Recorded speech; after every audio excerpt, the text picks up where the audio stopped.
কে মানে কোরআনের কথা? এখানে আছে যে ব্যক্তি সুদ খায়, কি খায়?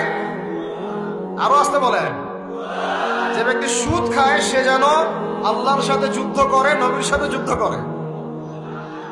হাসতে হাসতে বলতেছি না আমি কথাটা, কোরআনে আছে। কে মানে কথা? কে মানে? নবীজি বলছেন সুদ যে ব্যক্তি ছাড়ে না সে যেন তার মায়ের সাথে জেনা করে। এগুলো এখন কে কাকে বাস করবেন? এগুলা কে শুনবে কথা? সুদি এনজিওর 6 লাখ দেশ ভরে, তারপরে এমন কোন গ্রাম নাই, এমন কোন শহর নাই, এমন কোন ব্যাংকিং সিস্টেম নাই যেখানে সুদ নাই। নবীজি বলছেন আমি সুদের সাথে সম্পৃক্ত 4 শ্রেণীর মানুষকে অভিশাপ দিয়ে গেলাম। নাউজুবিল্লাহ। আমাকে বুঝান তো, নবীর অভিশাপ নিয়ে কেউ জান্নাতে যাবে? হ্যাঁ, নবী কাউকে সাল্লাল্লাহু আলাইহি ওয়াসাল্লাম যদি কাউকে অভিশাপ দেন ও জান্নাতে যেতে পারবে? এত সহজ? নবীজি বলছেন যে সুদ খায় আমি তাকে অভিশাপ দিলাম, যে সুদ দেয় আমি তাকে অভিশাপ দিচ্ছি। যে সুদ খায়ও না দেয়ও না কিন্তু সাক্ষী থাকে, কি থাকে, আমি তাকে অভিশাপ দিচ্ছি। আর যে ব্যক্তি সাক্ষীও থাকে না কিন্তু লিখে রাখে, আমি তাকেও।